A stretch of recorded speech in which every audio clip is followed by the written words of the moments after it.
At the grand ballroom of Hawkhurst Manor, Lady Genevieve Sinclair stood near the marble pillar, her dark eyes surveying the glittering assembly with the practiced ease of someone born into this world, yet never quite comfortable within it. At 22, Genevieve possessed what her late mother had called an unfortunate combination of beauty and brain. Blonde hair that caught the light like spun gold, a figure that turned heads in any room, and a mind sharp enough to make most gentlemen uncomfortable. Her father, the Marquis Rupert Sinclair, had long since given up trying to marry her off to the parade of suitable bachelors who found her opinions on parliamentary reform far less appealing than her dowry. "You're doing it again," whispered her younger sister Charlotte, appearing at her elbow with 2 glasses of champagne. "That face you make when you're analyzing everyone like specimens in a museum." Genevieve accepted the glass with a slight smile. "I cannot help it if most people are predictable. Look there. Lord Pemberton will propose a toast within the next 5 minutes. Lady Catherine will feign interest in whatever he says while mentally cataloguing every piece of jewellery in the room, and someone will inevitably ask our host about his travels to India." "Speaking of our host," Charlotte said, her voice dropping to a conspiratorial whisper, "have you actually seen the Duke yet? They say he's positively terrifying. Father mentioned he once made Lord Ashford's cousin weep simply by looking at him during a business negotiation." "Grown men don't weep from mere looks, Charlotte. That's absurd." "Then explain why half the ladies here are too frightened to even glance in his direction, and the other half look like they want to throw themselves at his feet despite the fear." Genevieve had heard the stories naturally. Who hadn't? Duke Lucian Hawkhurst, 32 years old, inherited his title at 20 after his father's sudden death, vastly wealthy from estates spanning 3 counties and investments in shipping ventures to the East Indies. But it was his reputation that preceded him like a winter storm, cold, calculating, ruthless in business. A man who had turned his back on London society for years, only to return last season with an air of danger that made even the most hardened lords tread carefully in his presence. "There he is," Charlotte breathed, and Genevieve followed her gaze to the far end of the ballroom. She understood immediately why people whispered. Duke Lucian Hawkhurst stood near the fireplace, tall and imposing, in impeccably tailored black evening wear that seemed designed to make him look like a panther among peacocks. Dark hair swept back from a face that could have been carved from marble, all sharp angles and aristocratic lines, with eyes the colour of winter ice that seemed to assess everything they touched. He wasn't classically handsome in the soft, gentle way of London's favoured sons. He was something else entirely. Dangerous. Magnetic. The sort of man mothers warned their daughters about. "Goodness gracious," Charlotte murmured. "The rumours don't do him justice." "He's just a man, Charlotte. A man who looks like he could crush your heart with one hand while penning a business contract with the other." Genevieve was about to respond when the majordomo's voice rang out. "Distinguished guests, His Grace requests your presence in the dining hall. Dinner is served." The procession into the dining room followed the rigid protocol of rank, dukes and duchesses first, followed by marquises, then earls and their families in descending order. Genevieve found herself seated midway down the impossibly long mahogany table, with Charlotte on her right and an elderly countess on her left, who immediately began complaining about the draught from the windows. The Duke sat at the head of the table, naturally, with Lord and Lady Ashford positioned close by in seats of honour. Edmund Ashford was a viscount with political ambitions and a smile that never quite reached his eyes. His wife, Lady Margaret, possessed the kind of calculated beauty that came from expensive gowns and even more expensive jewellery, her dark hair arranged in elaborate curls that must have taken her maid hours to perfect. Genevieve had met them both briefly upon arrival. Something about the couple made her instinctively uncomfortable, though she couldn't articulate why. Perhaps it was the way Lord Ashford's compliments felt like assessments, or how Lady Margaret's laughter seemed just a touch too practiced, too perfectly timed. The first course arrived, a delicate consommé that steamed in fine porcelain bowls. Conversation flowed around her in waves of meaningless pleasantries. Lady Pemberton discussed her daughter's upcoming presentation at court. Lord Harrison debated the merits of a new irrigation system for his Devonshire estate. Charlotte kicked Genevieve under the table and nodded toward a young gentleman across from them who'd been staring for the past 5 minutes. "Mr. Thomas Whitfield," Charlotte whispered. "Heir to the Whitfield textile fortune. Father mentioned him last week. Father mentions many gentlemen. I'm not a racehorse to be auctioned." "No, but you are 22, and showing no signs of accepting any proposals. At this rate, you'll end up like Aunt Philippa, living alone with 12 cats and a parrot named Wellington. Aunt Philippa is perfectly happy, and Wellington is excellent company." The second course arrived, then the third. Genevieve found herself relaxing slightly, the wine and food softening the edges of her usual social anxiety. Perhaps this evening wouldn't be as tedious as she'd feared. Perhaps. Her thoughts stopped abruptly. Lady Margaret Ashford had risen from her seat, ostensibly to speak with a friend several chairs away. But as she passed behind the Duke's chair, Genevieve caught a movement so quick, so subtle, that she almost dismissed it as imagination. Almost. Lady Margaret's hand, concealed within the folds of her silk gown, withdrew something small, a tiny glass vial, no larger than Genevieve's thumb. The movement was practiced, smooth, the gesture of someone who'd rehearsed this moment.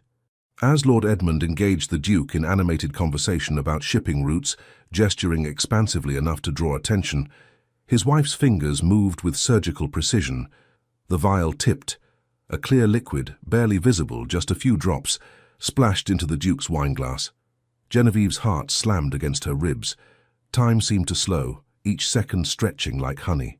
Lady Margaret slipped the vial back into her gown, her expression never changing, her smile remaining perfectly in place.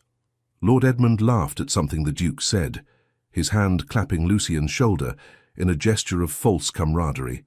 No one else had seen. The entire room continued their conversations, oblivious. The Duke reached for his wineglass. Genevieve didn't think. She simply moved. Rising from her chair so quickly it scraped against the floor, she crossed the space between her seat and the Duke's in 4 swift strides. Conversation stopped. Heads turned. She felt the weight of dozens of eyes, but her focus remained fixed on that wineglass rising toward those ice-blue eyes. "Don't drink that," she whispered urgently, her hand shooting out. The wineglass tilted. Red liquid spilled across the pristine white tablecloth in a spreading stain that looked disturbingly like blood. The crystal struck the table with a sharp crack but didn't shatter. Silence crashed over the room like a physical force. The Duke's eyes, those infamous winter-cold eyes, fixed on her face. Up close they were even more intense than she'd imagined, containing depths that seemed to calculate 1,000 possibilities in the space of a heartbeat.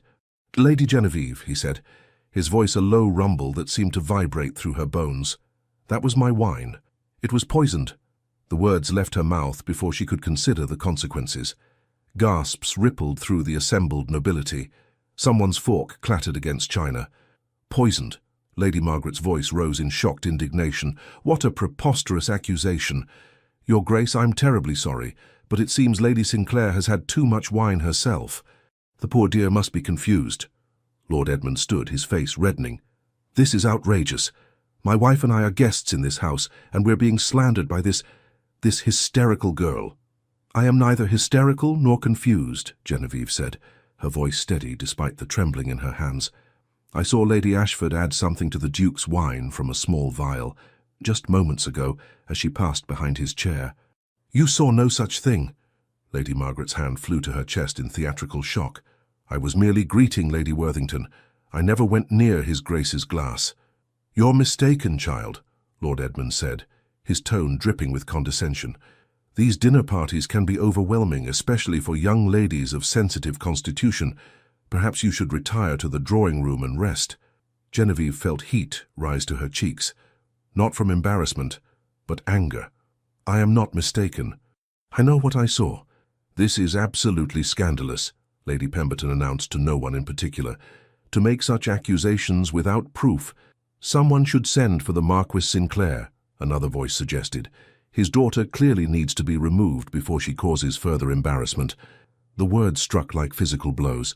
Genevieve felt the room closing in, felt the weight of judgment from every direction. She'd acted on instinct, on certainty, but standing here now with the entire aristocracy staring at her like she'd lost her mind, doubt began to creep in. What if she was wrong? What if the shadows and candlelight had played tricks? What if she'd just destroyed her family's reputation over a mistake? Then the Duke moved. His hand, large, warm, steady, closed around hers. The gesture was gentle, but unmistakable. Every eye in the room tracked the movement. Lucian Hawkhurst stood slowly, his considerable height making everyone else seem small by comparison. He didn't release Genevieve's hand. Instead, his thumb brushed across her knuckles in a gesture that felt absurdly intimate given the circumstances. His ice-blue eyes held hers for a long moment. Then he spoke 3 words that would change everything. "I believe you." The room erupted. "Your Grace, surely you cannot—" Lord Ashford sputtered. "I believe Lady Genevieve," Lucian repeated, his voice cutting through the noise like a blade through silk. "And I suggest we investigate this matter thoroughly before anyone leaves this house." Lady Margaret's face had gone pale. "This is ridiculous. We are your guests. We've known your family for 20 years. 20 years or 20 minutes. Attempted murder carries the same weight." The Duke's voice remained calm, but something deadly lurked beneath the surface. "Lord Ashford, I suggest you and your wife remain in the drawing room while I send for a physician to test the wine. If Lady Genevieve is mistaken, you'll have my sincerest apologies and any recompense you desire." "And if she's not?" Lord Edmund's face had turned from red to ashen. "Then you'll have a very different conversation with the magistrate." The Ashfords exchanged a glance, quick, panicked, speaking volumes. Then Lady Margaret did something that sealed their fate. Her hand moved toward the hidden pocket in her gown where the vial rested. "Don't," Lucian said softly, but with such command that Margaret's hand froze mid-movement. "Whatever you're reaching for, I suggest you reconsider." Lord Edmund grabbed his wife's arm. "We don't have to tolerate this humiliation. We're leaving." "No one is leaving," the Duke said, and though he didn't raise his voice, something in his tone made it clear this wasn't a request. He looked toward his butler. "Jameson, send for Dr. Whitmore immediately, and ensure that Lord and Lady Ashford's carriage is temporarily unavailable." "Your Grace," Lord Edmund's voice cracked, "you cannot hold us prisoner in your home." "I can do whatever is necessary to protect my household and my guests, which, I should note, includes determining why someone would attempt to poison me at my own dinner table." Lucian's eyes were chips of ice. "Now shall we adjourn to the drawing room and wait for the physician, or would you prefer to make this even more interesting?" The threat hung in the air like smoke. Lord Ashford's jaw worked soundlessly. Lady Margaret looked like she might faint, all her practiced composure crumbling. "The drawing room," Edmund finally managed. "But this is a mistake, a terrible mistake. We shall see." As footmen moved to escort the Ashfords from the dining room, Lucian finally released Genevieve's hand. She immediately felt the loss of that steady warmth. "Lady Genevieve," he said, his voice pitched for her ears alone, "I would speak with you privately, if you're amenable." Her father appeared at her elbow, his face creased with concern. "Genevieve, what in heaven's name—" "Father, I'll explain everything, but first—" She looked at the Duke, at those penetrating eyes that seemed to see straight through to her bones. "Yes, Your Grace, I'm amenable." Charlotte squeezed her arm as she passed. "You're either the bravest person I know or the maddest," she whispered. "Possibly both." Genevieve followed the Duke from the dining room, acutely aware of every whisper, every stare following their departure. She'd just accused prominent members of society of attempted murder in front of the entire aristocracy. Her reputation would either be vindicated or destroyed by whatever happened next. There was no middle ground anymore. The Duke led her to his study, a masculine room of dark wood and leather, shelves lined with books and maps, a fire crackling in the hearth. He closed the door, then leaned against his desk, regarding her with an expression she couldn't quite read. "That," he said finally, "was either the bravest or most foolish thing I've witnessed in recent memory." "I saw what I saw," Genevieve said, lifting her chin. "Even if the entire world thinks me mad, I know what Lady Ashford did. I don't think you're mad." He moved closer and she caught the scent of sandalwood and something darker, more complex. "I think you have exceptional observational skills and no sense of self-preservation. Would you rather I'd said nothing, let you drink poison?" "No." The word was soft but absolute. "No, I'm grateful beyond measure. I'm simply trying to understand why you risked everything to save a man you've never even met." Genevieve considered the question. "Because it was the right thing to do. Because I couldn't live with myself if I'd stayed silent. Because—" She paused, searching for words. "Because some things matter more than reputation or propriety." Something shifted in his expression, a crack in that icy facade. Most people would disagree with that assessment. Then most people are cowards. To her surprise, he laughed.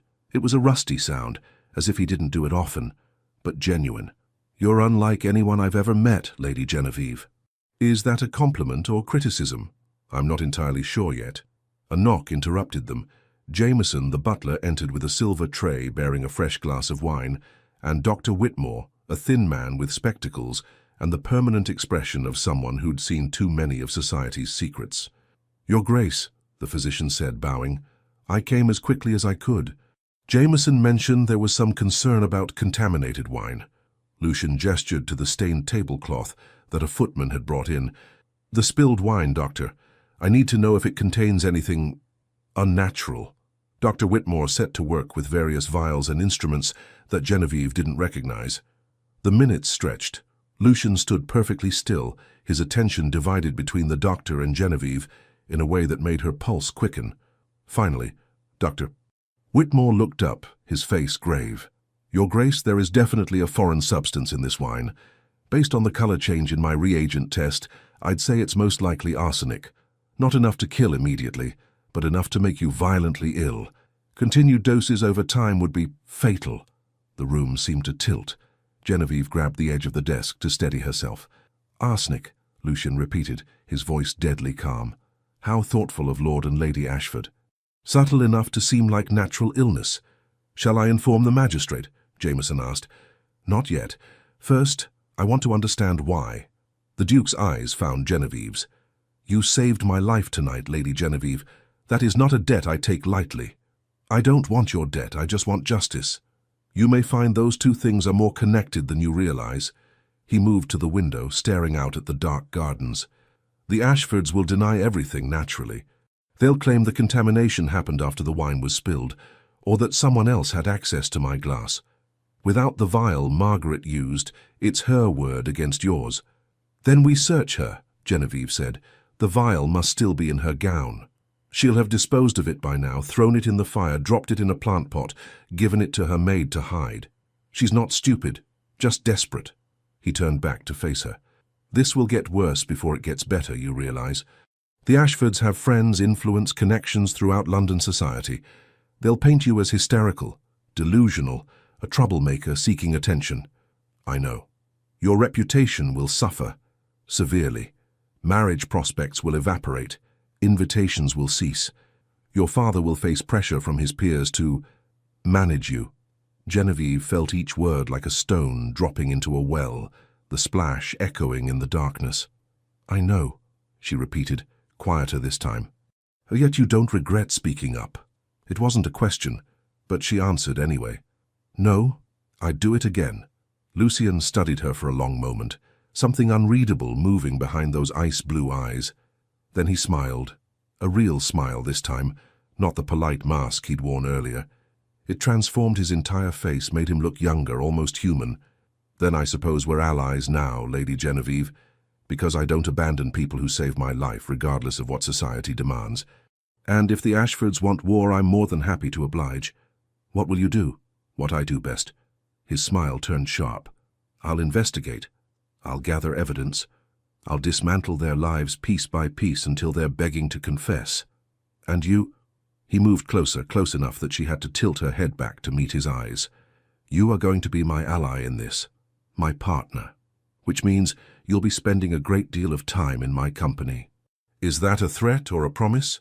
"That depends entirely on your perspective. And what will people say about a young lady spending time alone with the most dangerous duke in England?" His smile widened. "Exactly what they're already thinking. But by the time we're done, their opinions won't matter. The truth will." Genevieve knew she should be frightened, should retreat to safety, to propriety, to the comfortable cage society had built for women like her. Instead, looking into those winter eyes that burned with purpose, and something else she couldn't quite name, she felt only one thing: exhilaration. "Then I accept your partnership, Your Grace." "Lucian," he said, "if we're to be allies against vipers, you should call me Lucian. Only if you call me Genevieve." "Very well, Genevieve." The way he said her name felt like a caress. "Welcome to the most dangerous game in London. I hope you're ready." As she left his study and returned to find her worried father and excited sister, Genevieve realized something. Ready or not, her life had just changed irrevocably. The safe, predictable path she'd been walking had ended tonight. Whatever lay ahead would be dangerous, scandalous, and possibly devastating. She couldn't wait. The morning after the disastrous dinner party, Genevieve woke to find London society had already passed judgment. "It's everywhere," Charlotte said, bursting into her bedroom with a stack of morning correspondence. Every breakfast table from Mayfair to Belgravia is discussing what happened last night. And Genevieve, it's not good. Genevieve sat up, accepting the letters with trepidation.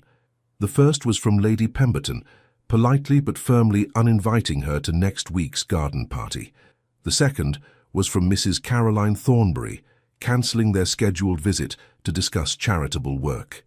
The third, fourth, and fifth followed similar patterns. Invitations withdrawn, engagements postponed indefinitely, social doors closing with the soft but definitive click of rejection. "What does father say?" Genevieve asked, setting the letters aside. "He's in his study. He's been in there since dawn with Lord Whitmore and Lord Harrison. I heard raised voices." Charlotte perched on the edge of the bed, her usual cheerfulness dimmed. "They're saying terrible things, Jenny. That you've always been odd. That you've read too many novels, that you were seeking attention from the Duke by creating a scandal. That's absurd. I was trying to save his life. I know that. You know that. But Lord and Lady Ashford have been very busy this morning. They visited half of London's most influential families, telling their version of events. In their story, you're an unstable young woman who became infatuated with the Duke and fabricated the entire poisoning attempt to gain his attention." Genevieve felt ice in her veins. "That's a complete fabrication. But it's a believable one. Think about it. The Duke is wealthy, titled, and mysterious. You're an unmarried lady known for having unconventional opinions. You spilled his wine in front of everyone and made dramatic accusations without proof. To anyone who wasn't there, who didn't see what you saw, their version sounds more plausible than yours. The physician confirmed there was arsenic in the wine, which the Ashfords claim was added after the wine was spilled, precisely to support your accusation. They're suggesting you orchestrated the entire thing, perhaps even poisoned the wine yourself after knocking it over." Charlotte grabbed her hand. "I know it's monstrous, but that's what they're telling people." A knock at the door interrupted them. Their lady's maid, Agnes, entered with a troubled expression. "Miss Genevieve, your father requests your presence in his study. Immediately." The walk down the corridor felt like a march to the gallows. Genevieve found her father standing by the window, his usually ruddy complexion pale, his shoulders bowed under invisible weight. "Father," she began, but he raised a hand. "Do you have any idea what you've done?" His voice was quiet, which somehow made it worse than shouting. "In one evening you've managed to make our family the subject of the most scandalous gossip London has seen in years. I saved a man's life. You accused respected members of society of attempted murder without a shred of proof. The physician found arsenic, which proves nothing about who put it there."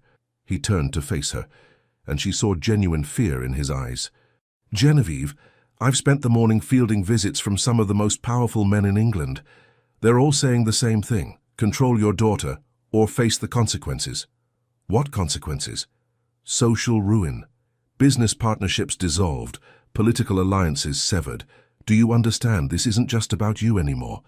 This affects our entire family, our tenants, our standing in society." "So you want me to lie, to recant what I saw?" "I want you to be reasonable. Lord Ashford has offered to let this entire matter drop if you issue a public apology, admitting you were mistaken." "I wasn't mistaken."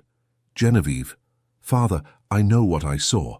Lady Ashford poisoned the Duke's wine. If I apologize, if I recant, I'm not just lying. I'm letting attempted murderers go free." Her father sank into his chair, suddenly looking much older than his 50 years. "The Duke believes you. Did you know that? He sent a message this morning stating in no uncertain terms that he stands by your account of events."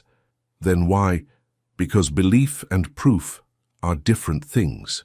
Without evidence, without the vial, without witnesses, this becomes a matter of reputation and influence.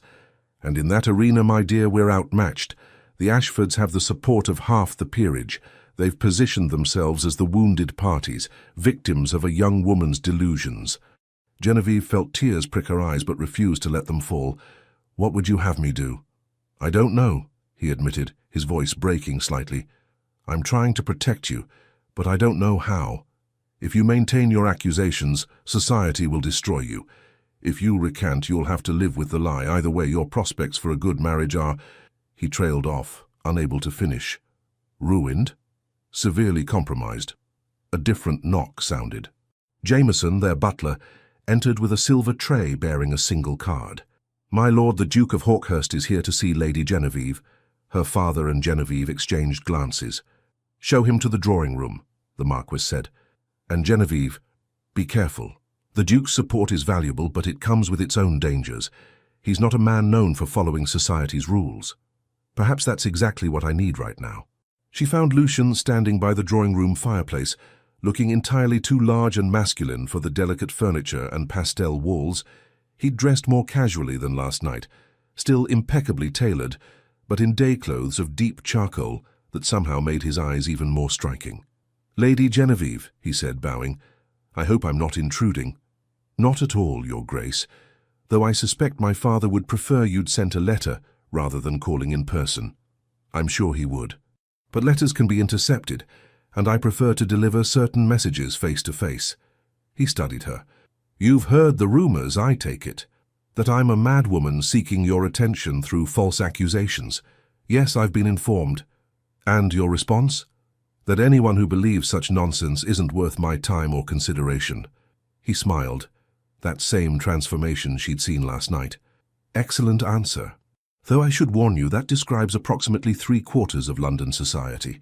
Then I suppose I'll have a great deal more free time for reading." An optimistic perspective. "I like it." He moved closer, his expression growing serious. "I came to tell you that I've hired investigators, discreet ones, to look into the Ashfords' affairs. If there's evidence of their plan, we'll find it. But it may take time. And until then, I'm the villain in their story." "Unfortunately, yes, which is why I have a proposal for you." Genevieve's heart quickened. "What sort of proposal?" "A strategic one. The Ashfords are counting on society's judgment to protect them.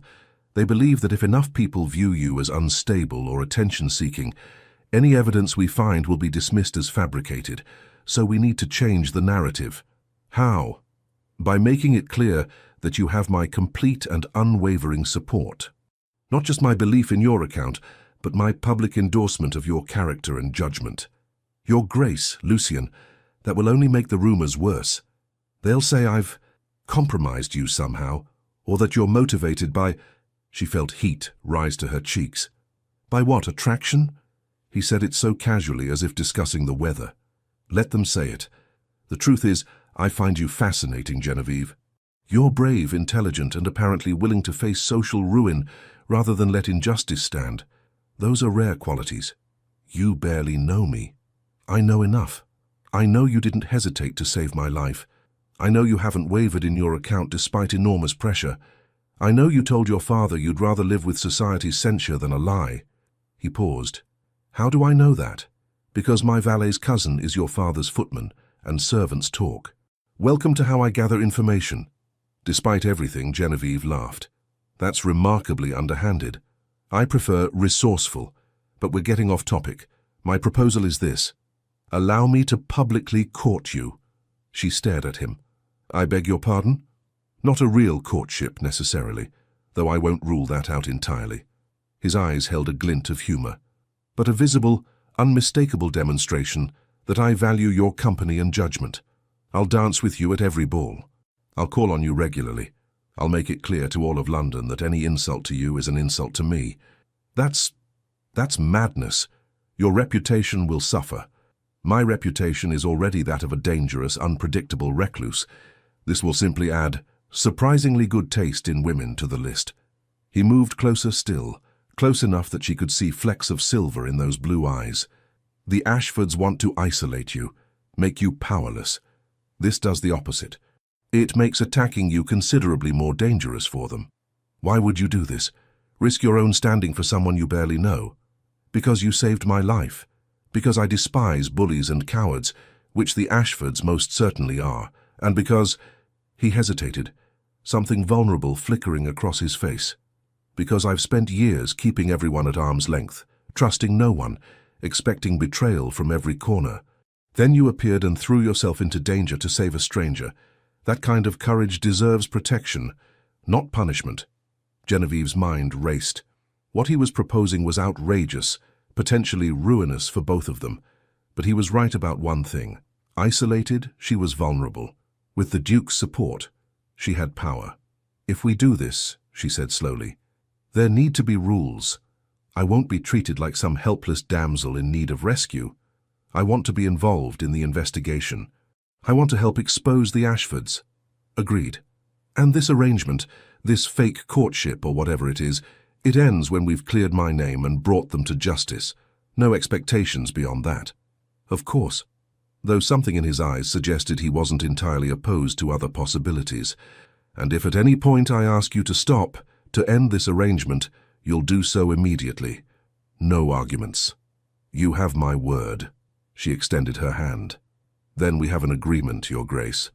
He took her hand, but instead of shaking it, he bowed and pressed a kiss to her knuckles, a gesture formal enough to be proper, but intimate enough to send warmth racing up her arm. "Please," he said, "if we're to convince society we're courting, you really should call me Lucian." "Very well, Lucian.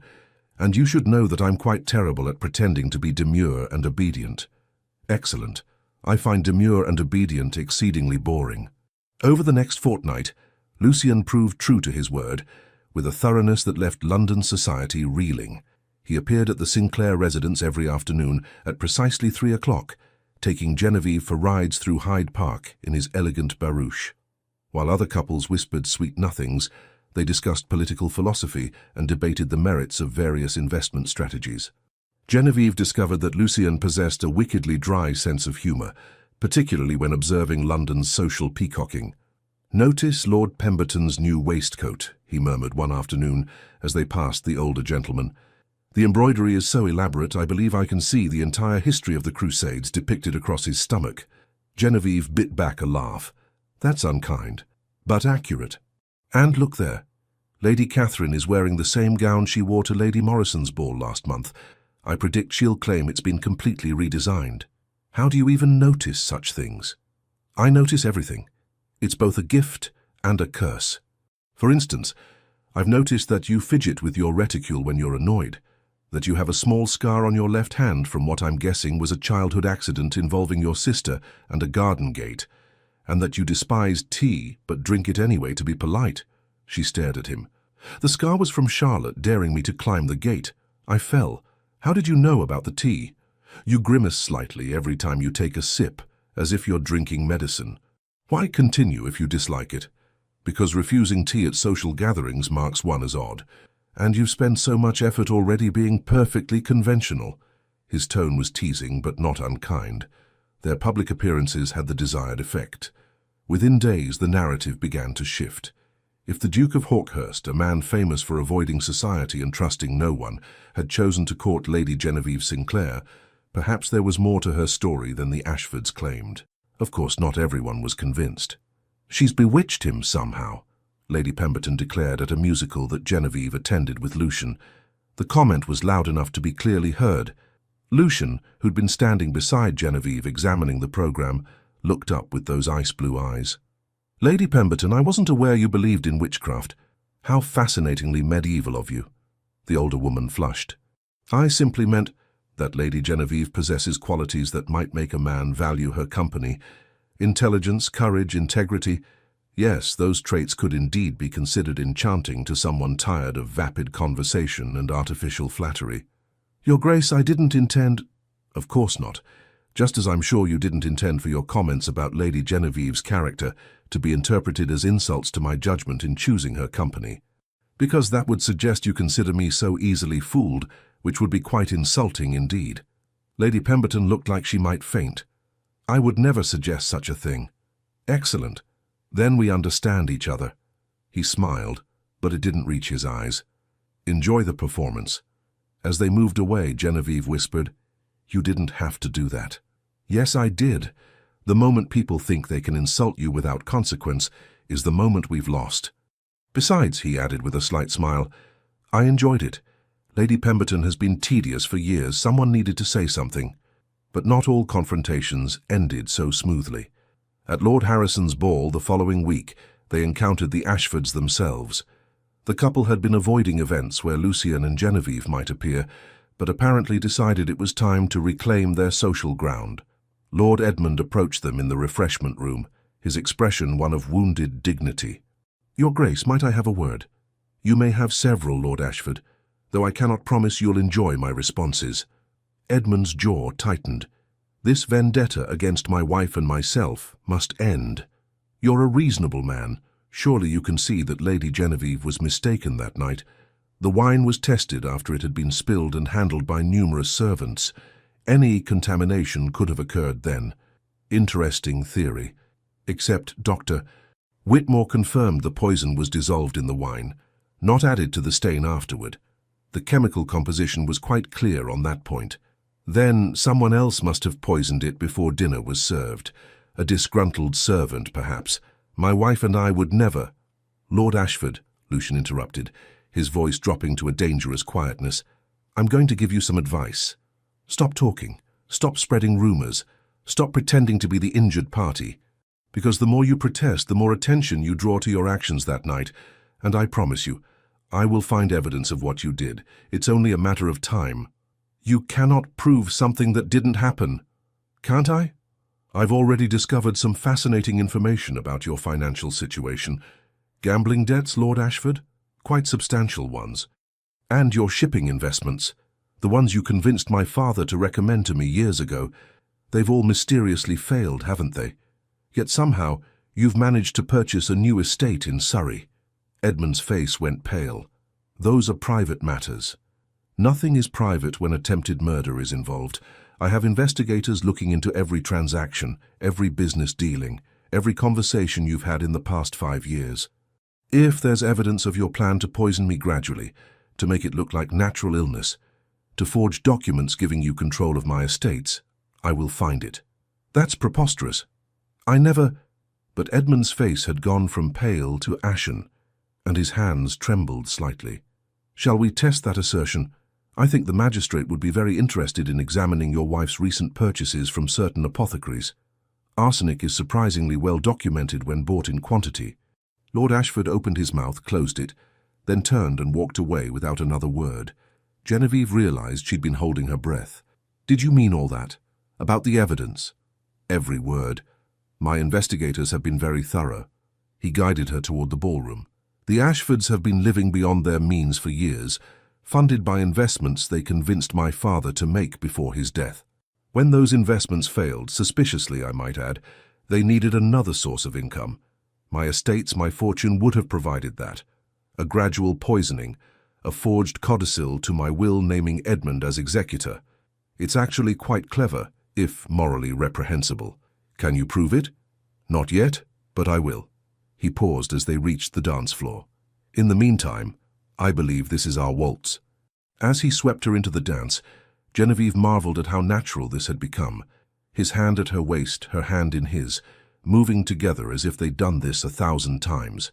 They'd practiced, of course, ostensibly to maintain their courtship ruse, but somewhere along the way it had stopped feeling like practice. "You're thinking very hard about something," Lucian observed. "I can see the calculations behind your eyes." "I'm thinking about how strange this all is. A month ago I'd never met you. Now I'm dancing with you while half of London watches and whispers. Would you change it if you could?" She considered the question honestly. Her social calendar had certainly diminished. Many of her former friends now crossed the street to avoid her. Marriage proposals had dried up entirely, though whether from fear of scandal or fear of competing with a duke, she wasn't certain, but she'd also never felt more alive. "No," she said finally. "No, I wouldn't change a thing. Though I think that says something rather damning about my character. It says you value truth over comfort. That's not damning. It's extraordinary." The way he looked at her when he said it made her heart stutter. This was supposed to be pretend, she reminded herself. A strategic alliance. Protection in exchange for cooperation. So why did it feel increasingly real? "Lucian," she began, but he shook his head slightly. "Not here. Too many ears. Too many eyes." But soon, Genevieve. Soon we'll talk about everything that's unspoken between us. And if I'm not ready for that conversation, then we'll wait until you are. I'm a patient man when something matters." The dance ended, and he escorted her back to her father, who'd been watching from the sidelines with an expression caught between approval and concern. "Your Grace," the Marquis said, bowing, "you're very kind to show my daughter such attention." "It's no kindness, my lord. I find her company the most entertaining in London." He turned to Genevieve. "Until tomorrow afternoon?" "Until tomorrow." She watched him leave, cutting through the crowd with that predatory grace that made people instinctively step aside. "He's serious about you," her father said quietly. "I've known Lucian Hawkhurst since he was a boy. I've never seen him look at anyone the way he looks at you. It's just an arrangement, father, a strategy to protect my reputation." "Is it? Because from where I'm standing it looks like considerably more than that." Genevieve didn't answer, couldn't answer, because her father was right, and that terrified her more than any scandal. She'd agreed to a fake courtship with England's most dangerous duke. She just hadn't anticipated it might become real. The investigation into the Ashfords progressed with methodical precision over the following weeks.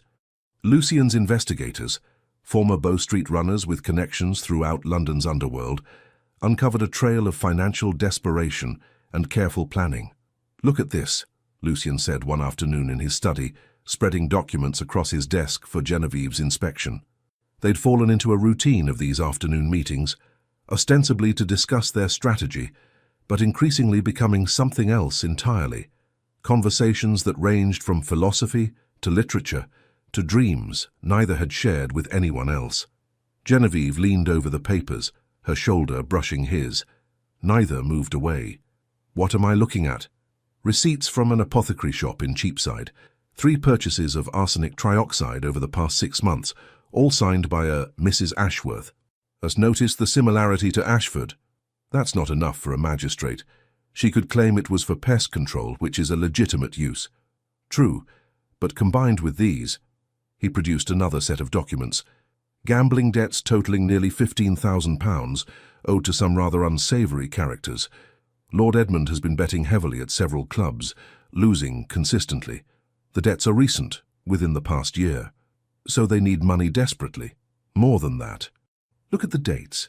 The gambling debts began accumulating about 6 months after my father died, which is also when Edmund started pressuring me to make certain investments that my father had supposedly recommended." Genevieve studied the timeline. "You think they planned this from the beginning, even before your father died?" "I think they've been planning something for years. My father and Lord Ashford were close friends. Edmund was named executor of his will, trustee of certain assets. When my father died, suddenly," he paused, something dark crossing his face. "You don't think..." "I don't know what to think. My father had been in perfect health. Then one day he complained of stomach pains, and within a week he was dead. The physicians said it was a sudden illness. But now, knowing what the Ashfords attempted with me..." Genevieve felt ice in her veins.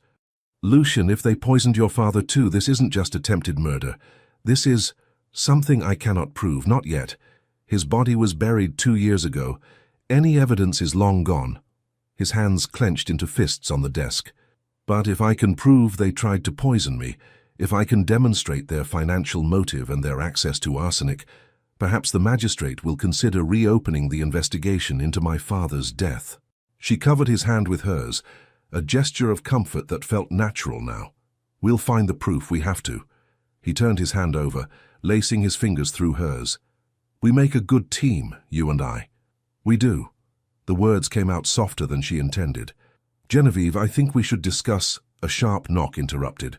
Jameson entered, his usual composure slightly ruffled. "Your Grace, I apologize for the interruption, but there's a rather insistent young woman at the door claiming she has information about Lord and Lady Ashford." Lucian and Genevieve exchanged glances. "Show her in," he said. The young woman who entered was perhaps 20, dressed in the neat but worn clothing of an upper servant. She bobbed a nervous curtsy, her hands twisting in her apron. "Your Grace, my lady, forgive me for coming here, but I didn't know where else to turn. My name is Mary Fletcher. I was lady's maid to Lady Margaret Ashford until 3 days ago, when she dismissed me without reference."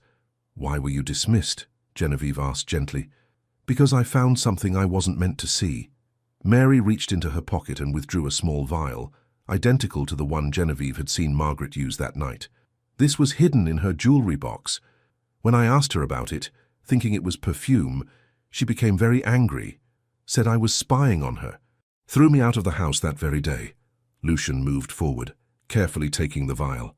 Why bring this to me? Because I heard the rumors, Your Grace, about what Lady Genevieve accused my former mistress of doing. And I think she was right. I've been with Lady Margaret for 2 years, and over the past months she's changed. Secretive, always meeting with Lord Edmund in private, sending me away. And she's been buying things, expensive things, we couldn't afford. When I asked where the money came from, she said it was none of my concern. Did you ever hear them discuss the Duke? Genevieve asked. Mary hesitated, then nodded. Once. I was bringing tea to the drawing room and heard Lord Edmund say something about when Hawkhurst is gone. I thought perhaps he meant when you were away travelling, Your Grace. But then Lady Margaret laughed and said something about patience, that these things couldn't be rushed. The pieces were falling into place like a terrible puzzle. Lucian examined the vial. Is there anything still in this? A few drops, Your Grace. I didn't want to empty it in case it was evidence of something terrible. You've done the right thing coming here, Miss Fletcher. Lucian moved to his desk, writing quickly. This is the address of my solicitor. Go to him today and tell him I've sent you. He'll help you draft a formal statement about everything you've witnessed. And this, he handed her a small purse, should help you until you find new employment. I'll personally provide you with a character reference. Mary's eyes filled with tears. Thank you, Your Grace. You're very kind. After she left, Lucian immediately summoned Dr. Whitmore to test the vial's contents. The physician arrived within the hour, performed his analysis, and confirmed what they already suspected. Arsenic, in the same concentration as had been found in the wine. This is it, Genevieve breathed. This is the proof we needed. It's a significant piece of evidence, Lucian agreed. Combined with Mary's testimony about the Ashfords' suspicious behavior, the receipts from the apothecary, and the financial motive, we have a compelling case, but... He paused. But what? But the Ashfords still have powerful friends. They'll claim Mary is lying for money, that we bribed her to fabricate evidence.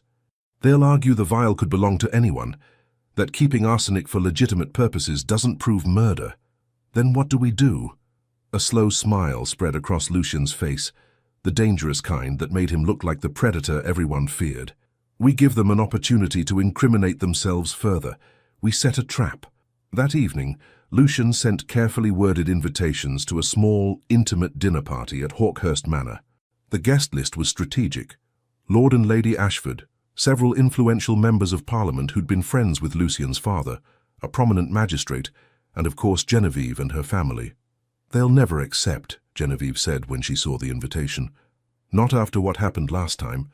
They will because I've also let it be known, through very discreet channels, that I'm planning to announce my engagement to you that evening. The Ashfords can't afford to skip such a significant social event without appearing even more suspicious. Your engagement to me, Lucian, we haven't discussed, I know, and I apologize for the presumption. But it serves multiple purposes. It demonstrates my continued faith in you, it draws the Ashfords out and... He met her eyes. It forces a conversation you and I have been avoiding. Her heart hammered. What conversation? The one where I confess that this stopped being pretend for me weeks ago. The words hung between them, heavy with implication. Genevieve found herself unable to look away from those ice-blue eyes that had once seemed so cold, but now burned with something else entirely. Lucian, you don't have to answer now, you don't have to answer at all. But I wanted you to know the truth before this dinner party, before whatever happens next. I've fallen in love with you, Genevieve. Completely, irrevocably, in a way I didn't think myself capable of. And regardless of what you feel in return, I will see this through. I will clear your name and bring the Ashfords to justice. That doesn't change. Genevieve's mind reeled.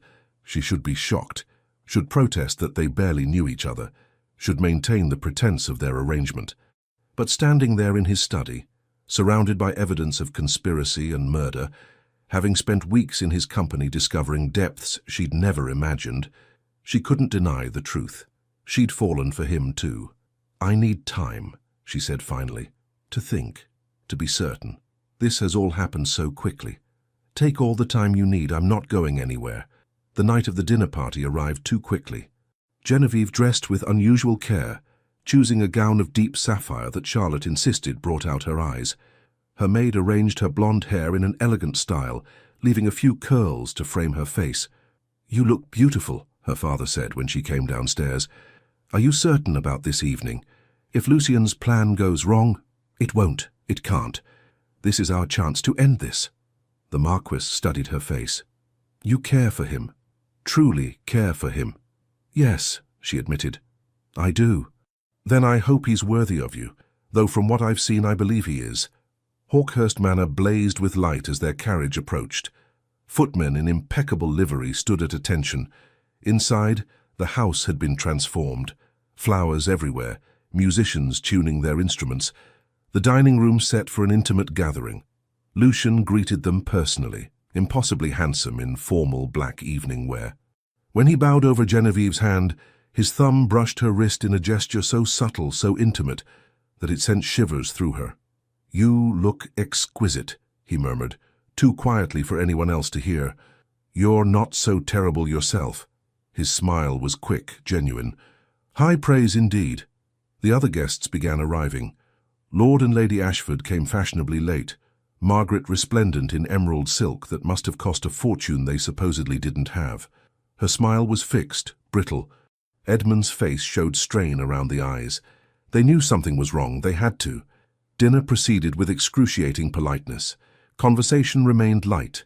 Politics, weather, the upcoming season. Genevieve noticed Lucien watching the Ashfords carefully. His expression pleasant, but his eyes calculating. During the fourth course he rose, glass in hand. "My friends, I've asked you here tonight for a special reason. As you know, recent events have been challenging. But through adversity, I've discovered something precious. I've found someone whose courage, intelligence, and integrity inspire me daily." Margaret's knuckles went white on her wine glass. "Therefore, it gives me great pleasure to announce my intention to marry Lady Genevieve Sinclair." The table erupted in congratulations. Lord Harrison raised his glass in toast. The magistrate offered hearty approval. Genevieve's father beamed with genuine joy. And the Ashfords looked like they might be ill.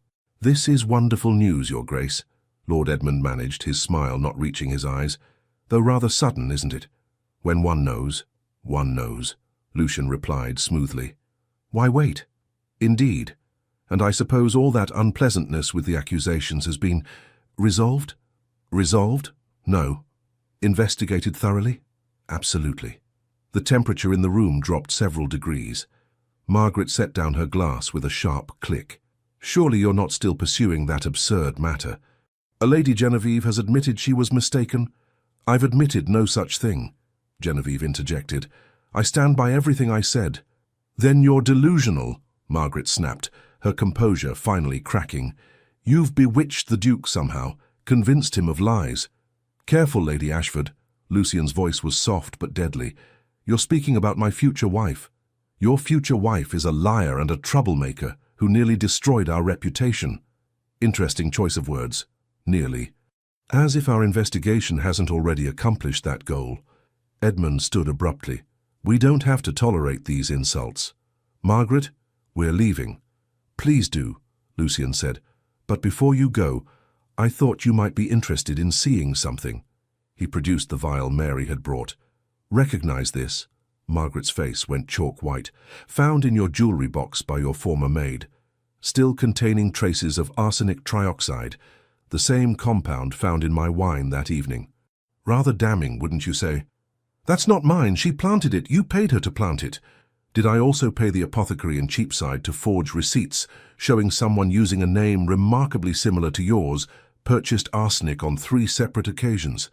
Did I fabricate your husband's gambling debts? Did I invent the financial records showing you desperately needed money you didn't have?" "This is entrapment." Edmund's face had gone purple. "You cannot prove any of this." The magistrate, who'd been listening intently, set down his napkin. "Actually, Lord Ashford, the evidence seems quite substantial. Combined with Lady Genevieve's eyewitness account and the physical evidence of the vial and contaminated wine, I believe there's sufficient cause to investigate further." "You're taking his side," Margaret shrieked. "We've been friends with your family for years." "Which makes this all the more disappointing." The magistrate stood. "Lord and Lady Ashford, I'm formally requesting you both accompany me to answer some questions about the events of that evening and your recent activities." "This is ridiculous." But Edmund's bluster was fading, replaced by genuine fear. "We've done nothing wrong." "Then you have nothing to fear from an investigation." Lucian's voice was cold. "Unless, of course, there's more you'd like to confess, such as whether this was your first attempt at poisoning someone for financial gain, or whether my father's sudden death 2 years ago wasn't quite as natural as it seemed." The blood drained from both their faces. "That's slander," Edmund gasped. "You cannot possibly suggest—" "I can suggest whatever the evidence supports, and my investigators have uncovered some very interesting facts about the timing of my father's illness, your financial difficulties, and your proximity to him during his final days." Lucian moved closer, and both Ashfords instinctively stepped back. "Here's what's going to happen. You're going to cooperate with the magistrate's investigation. You're going to confess to your attempt to poison me, and if I find even a shred of evidence linking you to my father's death, I will ensure you both hang for murder." "We didn't kill your father," Margaret cried. "We only tried to—" She stopped, realizing what she'd admitted. Silence crashed over the room. "You only tried to what, Lady Margaret?" the magistrate asked quietly. "Please, do continue." Margaret looked at Edmund, who'd sunk into his chair, his face in his hands. All their practiced denials, their careful lies, had crumbled in an instant. "We tried to make him sick," she whispered finally. "Just sick enough that he'd need help managing his affairs. Edmund was supposed to take over gradually, make some investments, recover our losses. But we never meant to kill him. We weren't giving him enough for that. But you were poisoning him." Lucian's voice was deadly quiet. "Slowly, methodically, hoping to incapacitate him enough to gain control of his fortune. It wasn't supposed to be permanent, just temporary, until we could recover our financial position. And when I refused to make the investments you wanted, when I started questioning the arrangements my father had made, you decided to try again. But this time you planned to kill me, to forge documents making Edmund my executor, giving you control of everything." Edmund's head snapped up.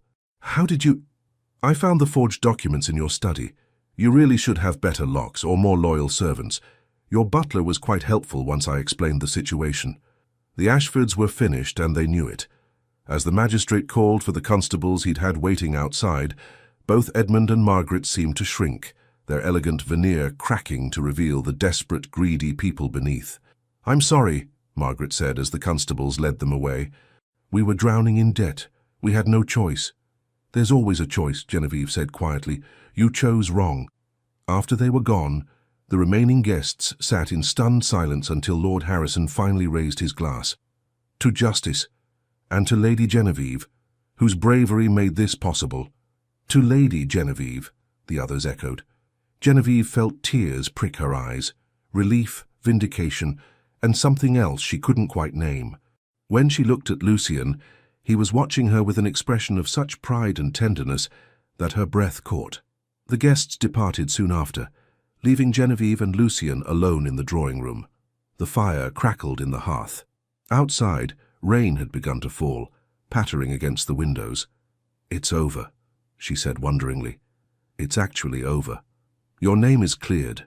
Society will have no choice but to accept the truth now." "And your father? Will they investigate?" The magistrate promised to look into it. With the Ashfords' confession about poisoning him, there's cause to examine the circumstances more closely. Even if we can't prove they killed him, they'll face charges for what they did to me. That's something. Genevieve moved to the window, watching the rain streak down the glass. "I should feel triumphant, but I just feel tired. That's the exhaustion of battle ending. You've been fighting for weeks. It's natural. What happens now to us, I mean?" She turned to face him. "You announced our engagement tonight. Everyone believes we're to be married." "Yes." He moved closer, his expression uncertain, the first time she'd seen him anything less than completely confident. "I apologize for the presumption. I shouldn't have announced it without your explicit consent. If you wish to call it off, to claim it was part of the ruse to draw out the Ashfords, I'll support whatever story you choose." And if I don't want to call it off? His eyes widened slightly. Genevieve, you said this stopped being pretend for you weeks ago, when you fell in love with me. She took a breath, gathering her courage. It stopped being pretend for me too. Somewhere between the investigations and the afternoon rides, between the debates and the dances, I fell in love with you, Lucian Hawkhurst. Even though you're dangerous and intense and make half of London nervous just by existing. I make you nervous too, he said, but he was smiling. Terrified, but in the best possible way. He crossed the remaining distance between them, his hands coming up to frame her face with surprising gentleness. Marry me, Genevieve, not because of society's expectations or maintaining appearances. Marry me because I love you, because you're the bravest, most brilliant woman I've ever known, because I cannot imagine facing another day without you. Yes, she breathed. Yes, I'll marry you. He kissed her then, and it was nothing like the chaste kisses society permitted. This was heat and promise, passion and tenderness, all the weeks of restraint finally breaking free. His hands tangled in her carefully arranged hair, her fingers gripped his jacket. The world narrowed to just this, his mouth on hers, his heart beating against her palm, the rightness of being in his arms. When they finally broke apart, both breathing hard, Lucian rested his forehead against hers. I should probably speak to your father formally, ask his permission properly. He'll say yes, he already told me he thinks you're worthy of me. High praise from the Marquis Sinclair. Don't let it go to your head. You're still dangerous, difficult, and far too accustomed to getting your own way. And you love me anyway. Against all logic and reason, yes. He laughed, the sound full and genuine. Then I suppose we're both mad. Probably. But I've discovered I rather enjoy madness when it comes with you. Outside, the rain continued to fall, washing away the last traces of scandal and suspicion. Inside, wrapped in each other's arms, Genevieve and Lucian began planning a future neither had dared to imagine just weeks before. A future built on truth, trust, and a love that had emerged from the darkest of circumstances to become something extraordinary. 6 months later, St. George's Church in Hanover Square was filled to capacity with the cream of London society, all gathered to witness what had become the most talked-about wedding of the season.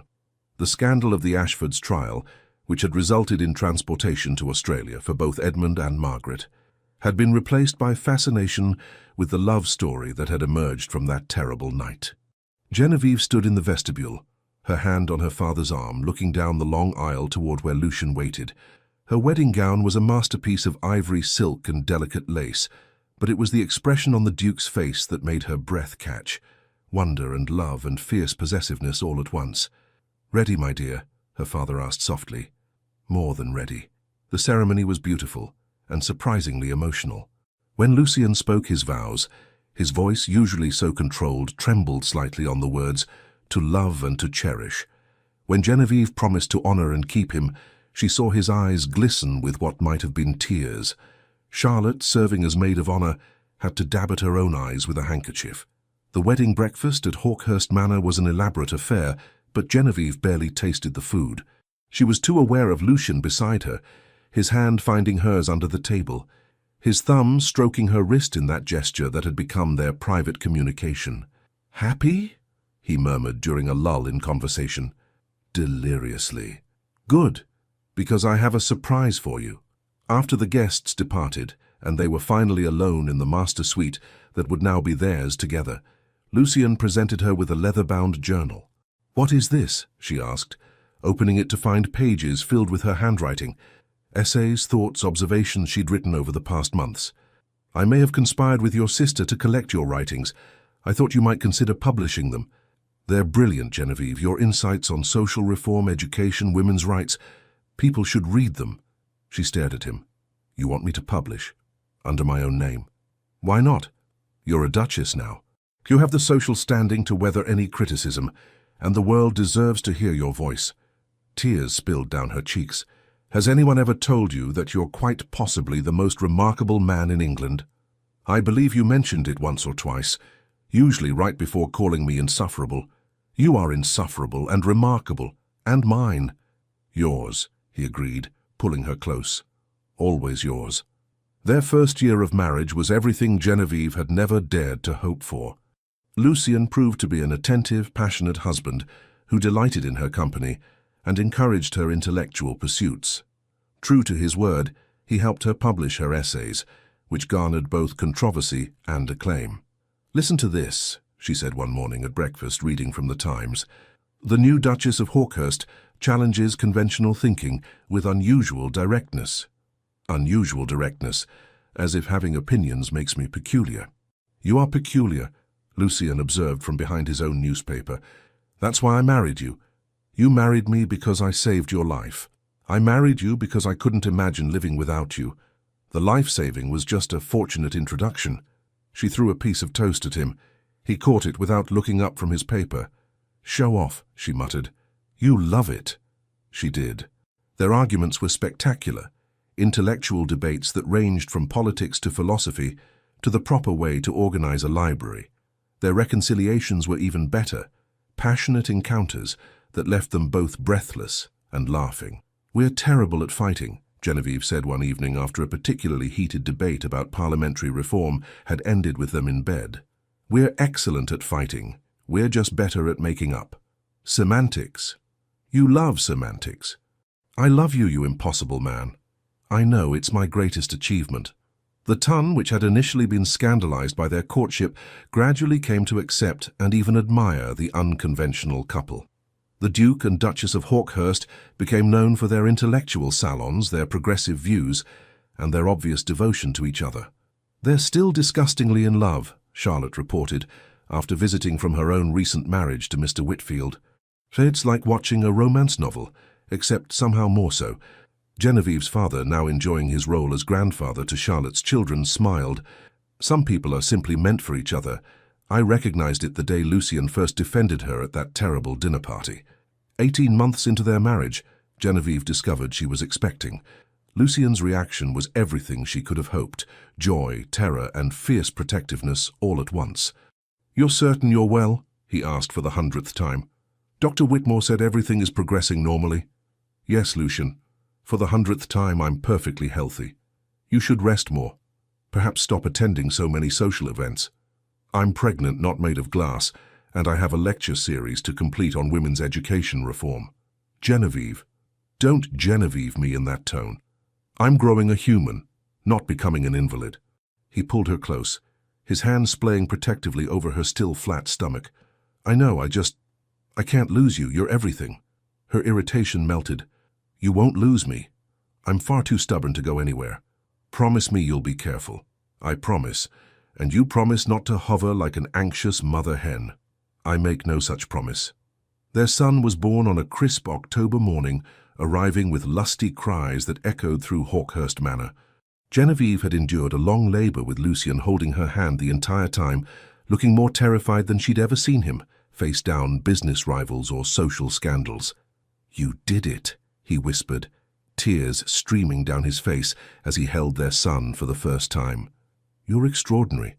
"We did it," she corrected, exhausted but euphoric. "What shall we name him?"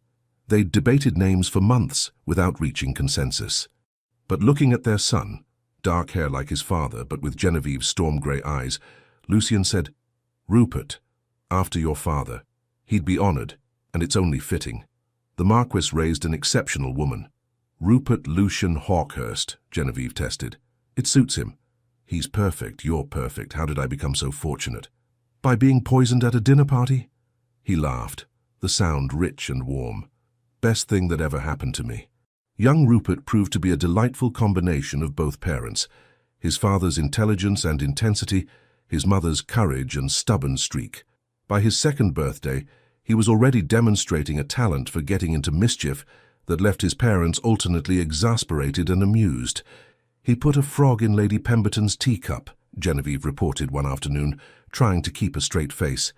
Lucian covered his mouth, clearly fighting laughter. "That's terrible. We should punish him." "We absolutely should after we stop laughing." Agreed. They found him in the garden, covered in mud, examining beetles with the intense focus that was pure Hawkhurst. "Rupert, my darling," Genevieve said, crouching down. "We don't put frogs in people's tea." "Why not? The frog was thirsty." Lucian turned away, shoulders shaking. "Because it's not polite."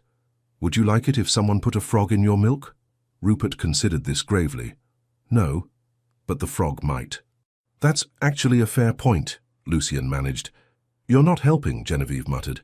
That evening, after Rupert had been bathed, fed, and put to bed with a story about brave knights and clever ladies, Genevieve and Lucien sat in their private sitting room, her feet in his lap as he massaged them, a nightly ritual she'd come to cherish.